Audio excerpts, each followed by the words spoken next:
Hey traders, Nick Shaheen here looking at something I usually say I don't like to watch ticks because then the emotions come into play and will cause me to make a mistake.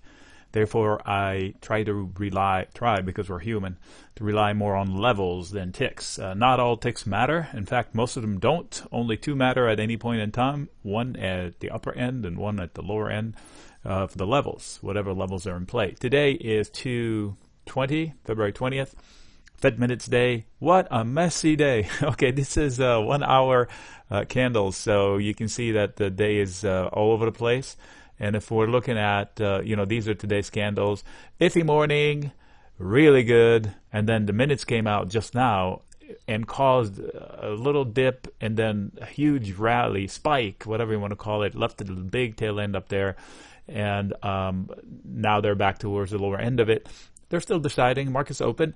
So how does watching ticks, watching levels could help me avoid mistakes? Okay, I'm going to bring in two charts side by side. This is the S&P minis, so think about it as the SPX, which is the index. This is the fear index, or one of the derivatives, VXXB, which is the replacement for the VXX. I have them side by side because this will show you simultaneous movement. So the day was going okay, and then the Fed minutes came out. They tried to sell it, and then they rallied big spike, but left the tail, meaning indecisive. So at this point here, fear was at lows, making new lows, and then something happened. I think we had the first mention of some Trump tariffs on Europe. Yeah, who's looking at that, right? We're worried about China, and that caused a tizzy. And I said, okay, so let's not sell out. There are a few lines here to pay attention to. One is the value area high, which is where I put the dot. That's where most of the action wants to be. And the low of that value area. And then the point of interest where most of the action is. These are the three dots I'm showing: high, low, and middle. So they first tried to hold that high. They couldn't. They fell through. They should have stopped here. They didn't. They fell through, and they went straight to what? The low. I'm not making this up. I couldn't make this up. So look at where they're stopped. Okay. Conversely, if I look at the same time frame here, that's this point right here. So as the market was falling, fear was trying to break out, and where at? This is the value area high for fear. This is the low. And this is the mid, the point of control, not the mid, the point of control. So they tried to break out of it. They couldn't.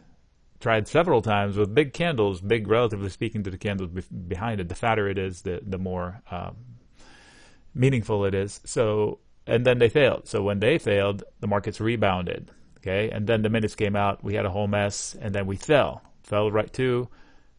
We tried to hold this line, which is that dot. We couldn't. We tried to hold this line, which is this dot.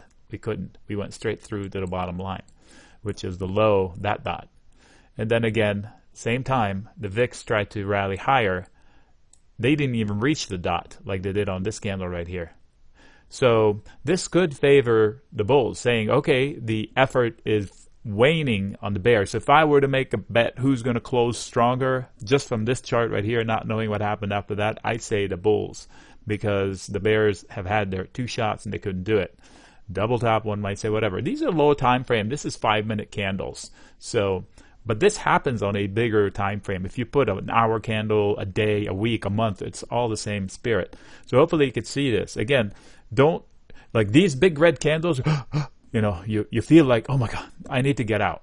Right? And the big green candles, I got a few questions. Can I buy it now? I was like, I usually don't chase candles this big. I want to see what the heck happens. Especially that I said that 2791 was my target immediately after this bounce here, and they got to it. So if they break my target, then maybe I'd consider buying. So these big candles stir up emotions, and we tend to act without our brain and make mistakes. Instead of chasing these candles, know the levels. So I knew the levels, especially these three dots. That's what really the levels I want to worry about. So let me see if I can show you in case your screen is not showing you. These are the dots right here. 1, 2, 3. And they are what? The value area high, the point of control, and the value area low. This is where bulls and bears fight it out and agree on price somewhat. Same concept here, but this is for fear. The value area high, point of control and the value area low. So this is again where the bulls and bears think that, okay, fear is somewhat, it should be in this level here. Anything above, anything below is unusual. So, know where to chase and where not to chase. All right, Nick signing out. This is true on anything, by the way.